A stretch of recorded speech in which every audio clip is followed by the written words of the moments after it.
Well, the Pac-12 hasn't announced any expansion yet. Should it be 2 schools? Should it be 4 schools? Right now, not necessarily forever, the answer is 2 schools. You are Locked On Pac-12, your daily podcast on the Pac-12 Conference. It's the Locked On Podcast Network, your team every day.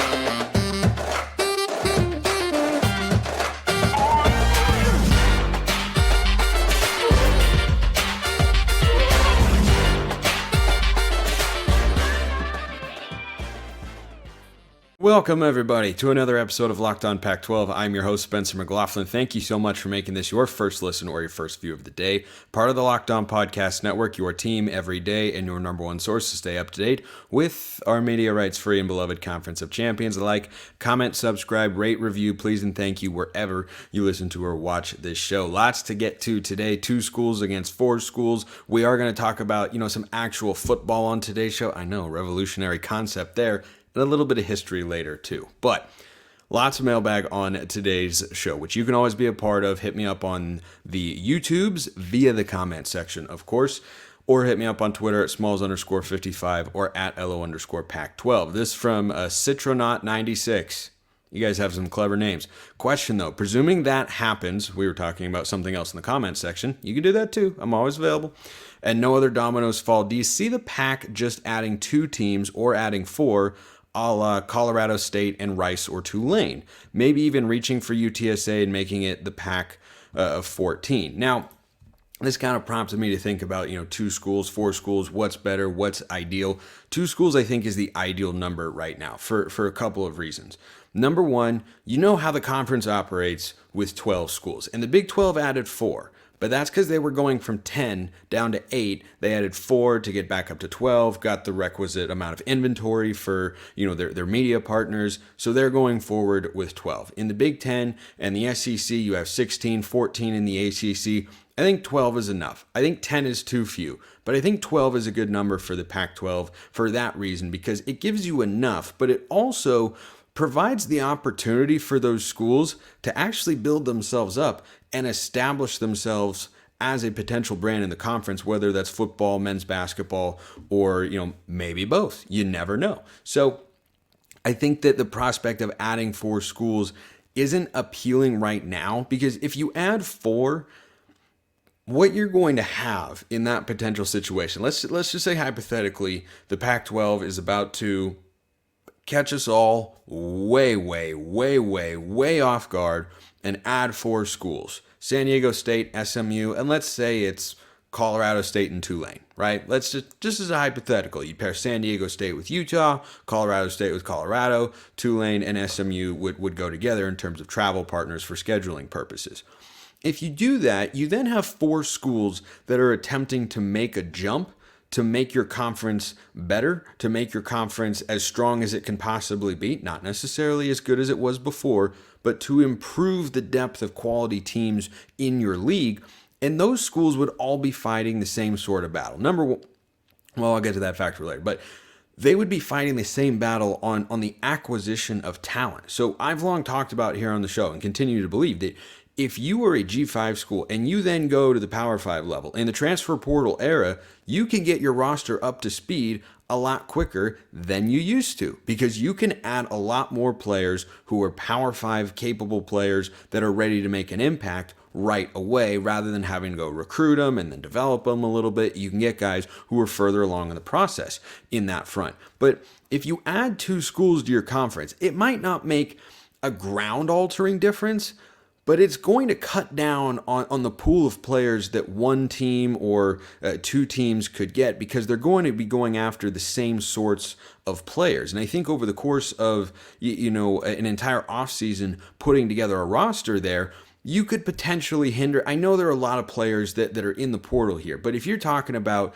Colorado is an exception, right? Colorado is always an exception when you're talking about the portal. They've added 50 or some odd players. So let's say a typical big transfer portal class is somewhere in the neighborhood of 20 kids, right? Let's say of those 20 kids, and this is, kind of what the data tend to reflect when you're bringing in transfers, 15 of them are going to be ready to contribute contribute and do so and are starting caliber players, are solid, and can help you be a more competitive team and address needs that you might have had after, whatever has transpired in the offseason there.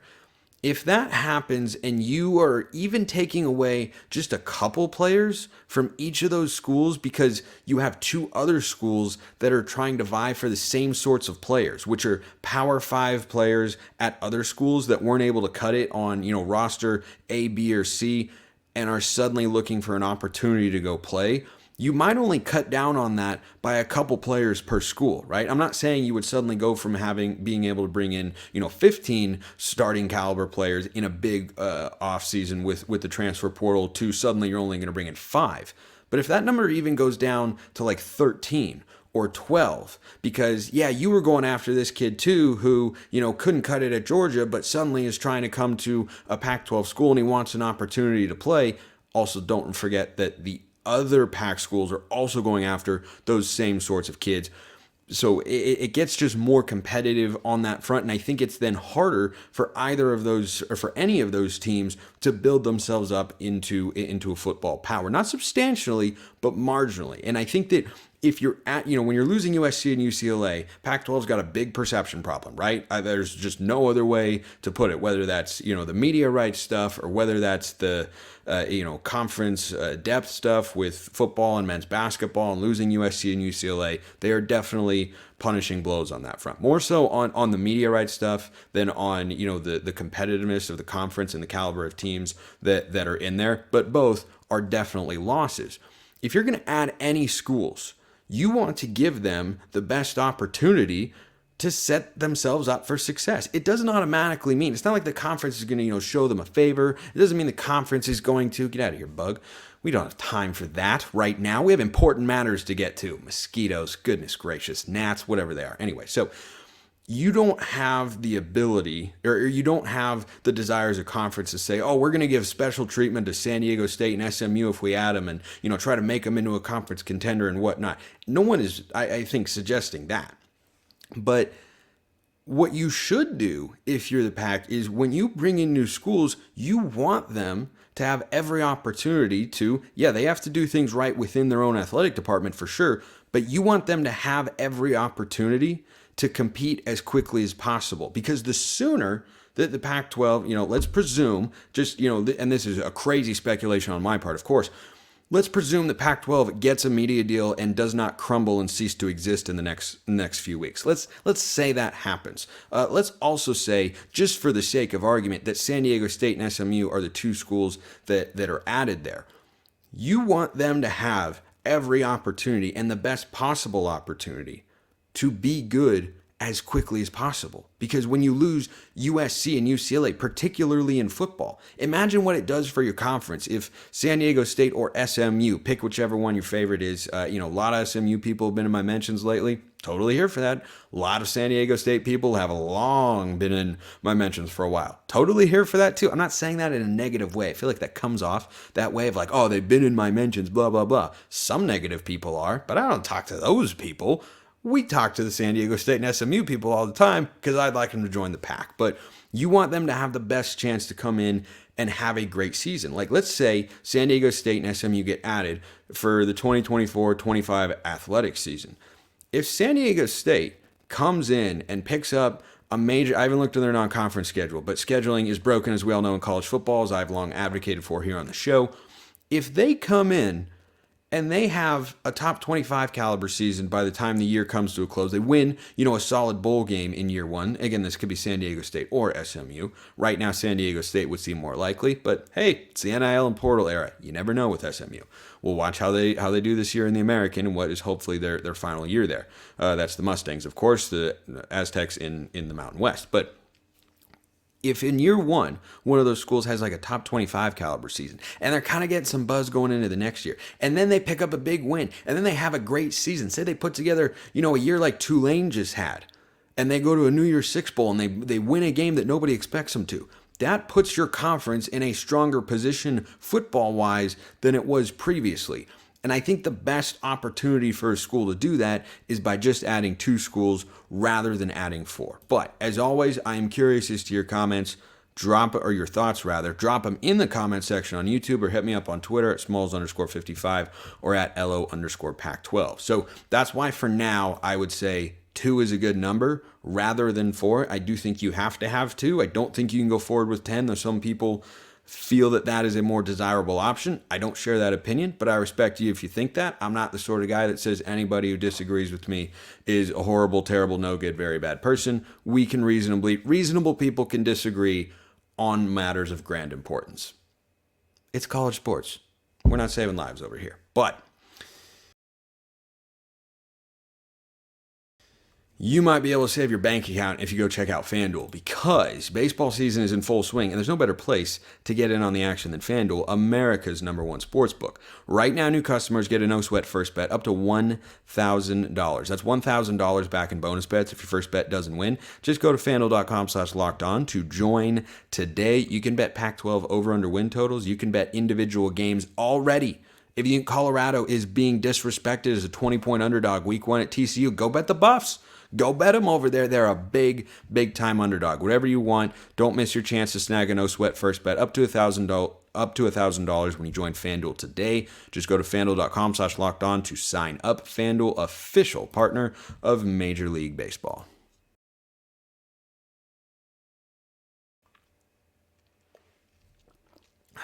As always, there's our needed second segment sip, and we're ready to keep things going. So let's talk about some football here. Let's talk about some actual honest-to-God football. It almost feels like a mental relaxation, doesn't it? You know, when I was in college, I studied abroad for a few months in Spain, trying to, learn Spanish as well as I can. And immersing yourself in that culture, as everyone always says, the classic cliche, best way to learn a language, 100% true. But one weekend, I ventured out and was traveling around, and I went to London for a weekend. And I remember the feeling of relaxation and calm and ease that my brain felt, not having to think to speak. Now, as time went on, I didn't have to think as much being in Spain, but still I have to think more to speak Spanish than I do in English, where you don't have to think to speak, you just speak. You decide what you're talking about.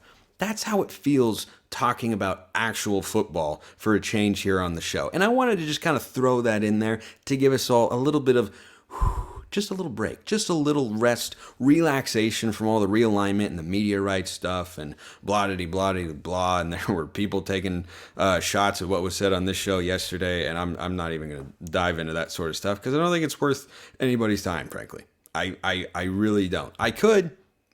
Yeah, I'm not going to. You can message me about it. I'll tell you why. But anyway, so let's go to ESPN's Football Power Index, which going into the 2023 season has got not 1, not 2, not 3, not 4, but 5 Pac-12 schools in the ESPN FPI top 25, which is weird because I thought the Pac-12 was a terrible conference. How wrong those people are. But for however long it exists. But ESPN's FPI, this is their Football Power Index. Now, a bit of context here.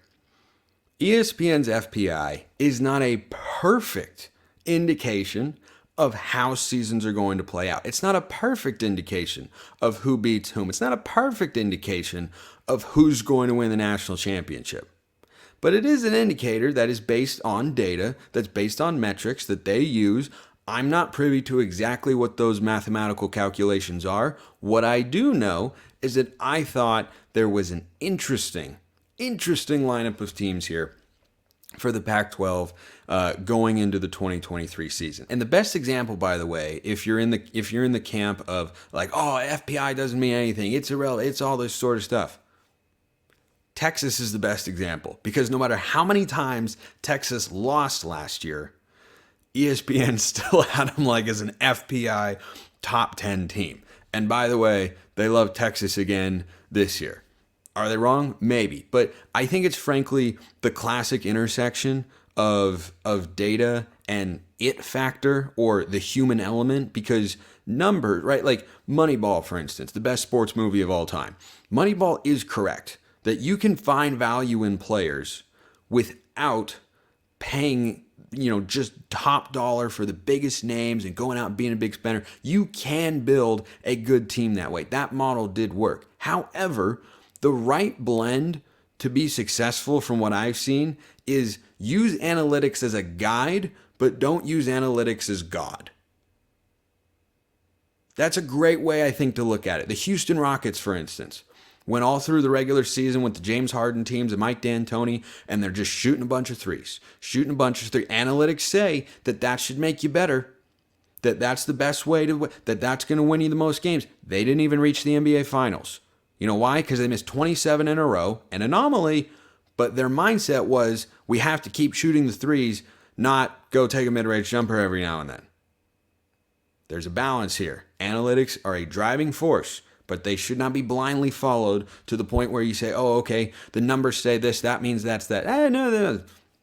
Much like I say with stats when interpreting a box score in a game. Stats are a starting point, not an end point. So let's consider this a starting point reference for how ESPN's FPI feels about Pac-12 teams going into this year. They, much like me and many of you, anticipate this is going to be a highly competitive Pac-12 season with a lot of really good football. And the quarterbacks are, of course, the driving force for that, with the Pac-12, in my view, pretty easily being the best quarterback conference in America, which is a pretty cool thing to say. We've got the number one overall pick in Caleb Williams. We've got another couple potential first rounders in Michael Penix and Bo Nix. And you just keep going down the list and you're like, wait, Cam Rising's won back-to-back Pac-12 championships, and he's like fourth on the quarterbacks list at best. Yeah, that is really good, because it is really good. So, according to ESPN's FBI, their top 25 includes 5 Pac-12 schools. At number 7, they have USC. That's the only Pac-12 school in the top 10 right now. This can change. This can change depending on how teams do. Win a couple of big non-conference games, and maybe you go up these sorts of lists. And maybe the data reflects something different with regards to your team wherever they fall. But Oregon was next, tied for 13th with Florida State. That's an ACC school. I just thought, a lot of hype around Florida State this year. That's how FPI feels about Oregon and Florida State, the same. Utah comes in at number 15. Washington at 21. Oregon State at 24. Now, the school that is considered a contender this year, because they have a win total of 8.5 or higher, according to our friends at FanDuel, the school that's not on there is UCLA.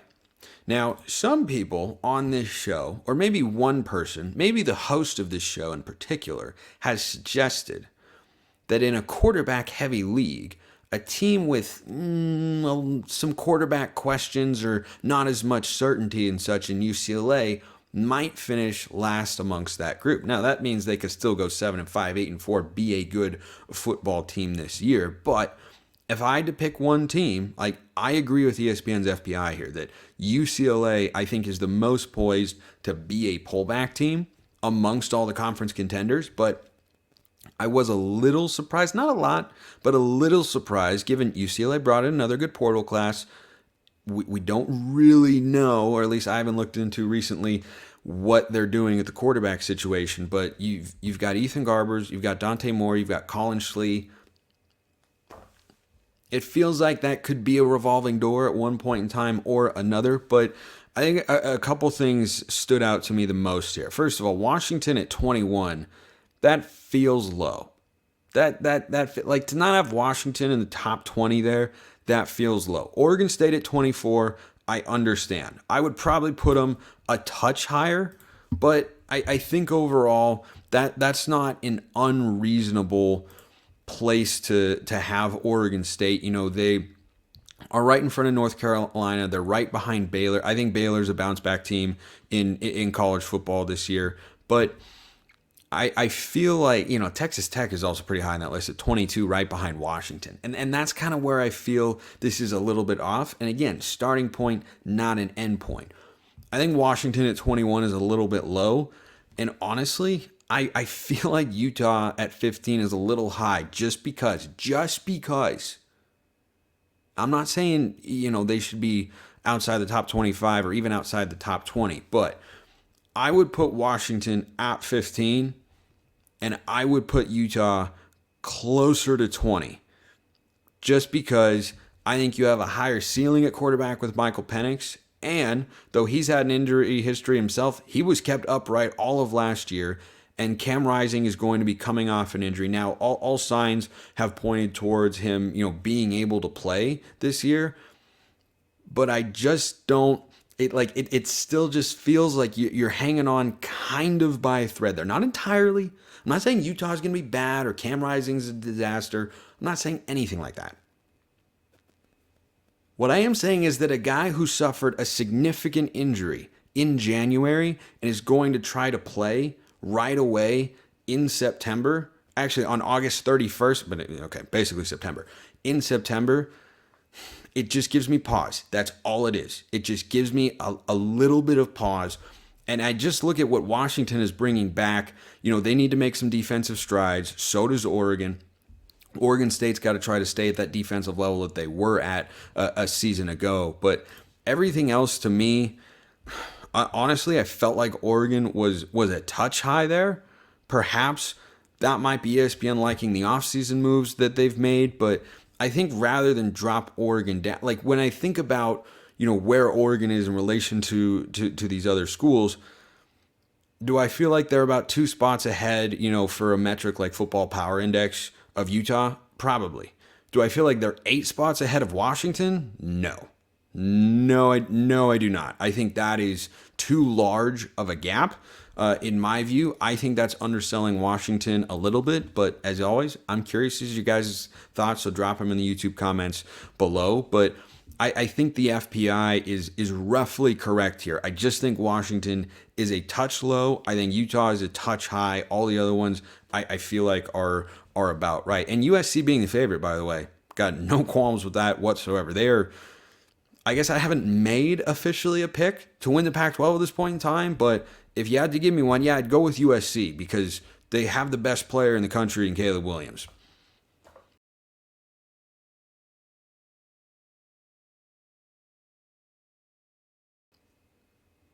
It's not as if Lincoln Riley hasn't won conference championships before. This was a raging debate on Twitter. I think it was last week. Speaking of my mentions popping off, whether or not Lincoln Riley is as good of a coach, whether or not he's overrated, underrated, no. The conversation was centered around is he overrated?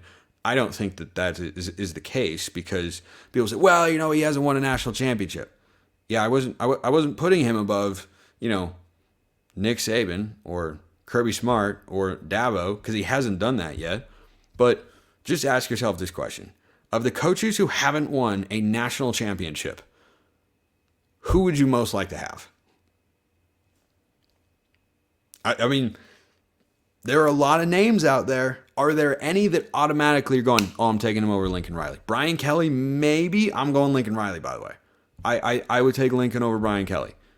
I think both are really good head coaches. Their resumes have borne that out. But you give me Lincoln Riley, you give me Caleb Williams, those weapons, and, we tend to forget because of how, the end of a season can really leave a lasting impression. I see this with the Oregon fans I talk to all the time on Locked On Ducks. Like, it was a frustrating end of the season to Oregon, losing to your 2 rivals in the fashion that they did. They did win the Holiday Bowl to, sweeten the pot a little bit, but still, it was not the end of the year Oregon fans were looking for.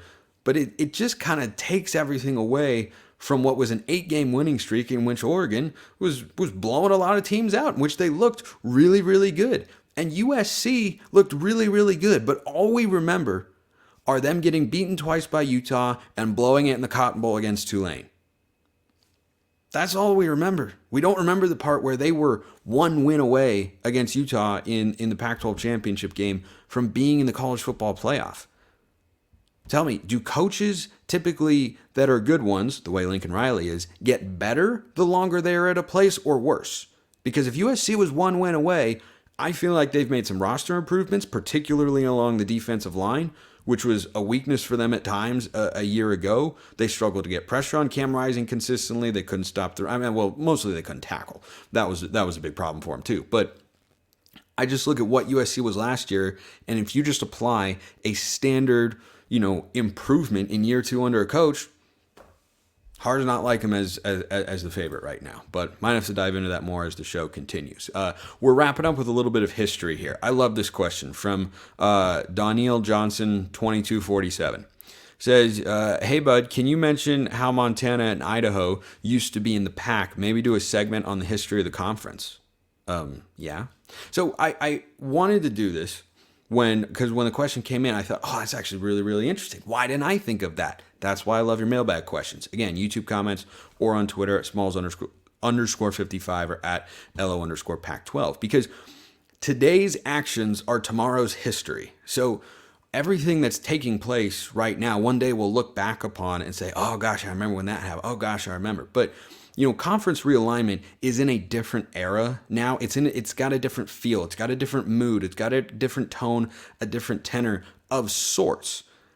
But conference realignment itself and big time major moves, that's not new. So the schools he asked about here are both currently FCS football programs and have been for quite some time, though Idaho had a brief little stint, as I will get to here. But it is interesting, I think, to look at, the Pac-12 is made up of Oregon, Washington, California, Arizona, now Utah, Colorado. Like, whoa, hold on. Why are we skipped over, what about Nevada? What about Idaho? What about Montana? What about New Mexico? Why aren't these schools in it? There are a lot of factors that go into it, because who drives realignment? Everydayers know the answer to that question. It's presidents. Presidents drive realignment. So, a little bit of history here to wrap up today's show. So, Idaho was a founding member, along with Montana, of the Big Sky Conference in 1963. Now, two other schools that were in there at the time were Boise State and Nevada, or who had come in at different points in time. So Boise State and Nevada left the Big Sky in 1993. Idaho left in 1995. Idaho then went to the Sun Belt and the WAC, and then back to the Sun Belt, and then to the Big Sky from 2001 to 2017. So they kind of bounced around a little bit. Idaho has bounced around a lot.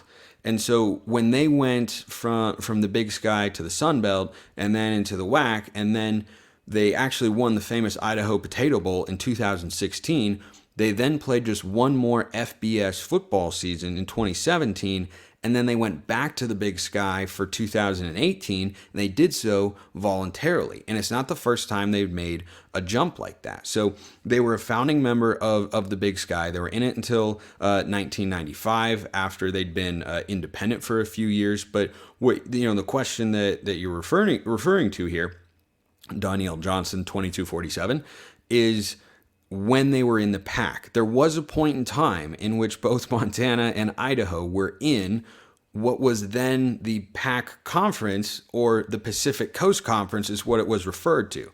Now that league, as I'll get to, doesn't exist anymore, but there was a point in time in which Idaho had consistent rivalries and wanted to continue playing against Oregon, Oregon State, and Washington State. This is a very, very real thing. And from 1922 to 1958, when the league ultimately folded, they were in the Pacific Coast Conference. But then they ended up leaving, and they couldn't keep up financially. And the president, who drives realignment? Oh yeah, the president's right. Okay, got it. The president made the call that they were not going to continue in that league. Now, Montana, alternatively, was in the Pacific Coast Conference from 1924 to 1949. They then went independent for a year before joining a different league known as the Mountain States Conference until 1961. And no, I hadn't heard of that either until I started preparing for this segment. Montana was then independent in 1962, and they joined the Big Sky in 1963 as a founding member, along with Idaho, Idaho State, Montana State, Weber State, and Gonzaga, and they've been in the league ever since. So for Montana, my understanding is that part of the reason that they did not continue in the league, I believe there was a financial component, but there was also the Pacific Coast Conference, which is where current Pac-12 schools. They count it as part of their history, by the way. If you go look at like history of the Pac-12 conference, the Pacific Coast Conference days are in there, and it did include Montana and Idaho, which are now playing FCS football. And by the way, if we're thinking like way down the line for schools that could go FCS to FBS and then maybe G5 FBS to Power 5, the Montana schools would not sleep on those whatsoever. They have fantastic environments, the geography, like they're great in the Big Sky. They are headliner programs on the football field. They've got a big game that they play. It's the, oh gosh, I am in so much trouble for not remembering the name of that game. I have to look it up. Oh goodness, I am in so much trouble for not remembering the name. Brawl of the Wild. That's what it's known as. Great game. Awesome environment. They love their FCS football up there. But the Pacific Coast Conference ceased to continue to exist. It ultimately folded because of a scandal that came about. If you think paying players is only something that happened in the 90s, you would be wrong. So, the scandal first broke at Washington in 1956, when several discontented players staged a mutiny against their football coach, John Sherberg. The coach was fired. The PCC followed up on charges of a slush fund, and they found evidence of prohibited activities of the Greater Washington Advertising Fund by a guy at the school there at the time. So those allegations then kind of carried over to, wait, this is happening at another school as well. This is not okay. So then they went to impose sanctions on everybody. But then the sanctions didn't go over super well. And they had to basically come up with a plan, what they called the 5-point plan, emphasizing academic eligibility standards and a variety of other kind of ethical factors to steer the conference back on course. And then UCLA got involved, but then they felt like there was favoritism towards Berkeley, and that wasn't going to go in their favor. And so the scandal then just kind of continued, and it snowballed, it evolved, and then the conference folded, and that's why those teams ended up going elsewhere. That's part of how the Pac-12 as we know it was born, but Montana and Idaho opted to go elsewhere and were not playing in the conferences that have become the Pac-12 conferences. So Idaho did have a stint where they were FBS football for quite a while. It didn't go particularly well, so they cut back on the funding to it, and they went FCS, which doesn't require as much money as a school, and they're still in the Big Sky to this day. So there's our history segment for the day. I love doing that. Used to do a daily history segment on my radio show at my first job out of college in Wilburton, Oklahoma, at Eastern Oklahoma State. Fun fact. So I love doing that. As always, keep the questions coming. I will always answer them. Love diving into anything and everything you all are thinking about. Appreciate everyone listening. I will see you next time. And until then, hope you have a wonderful rest of your day.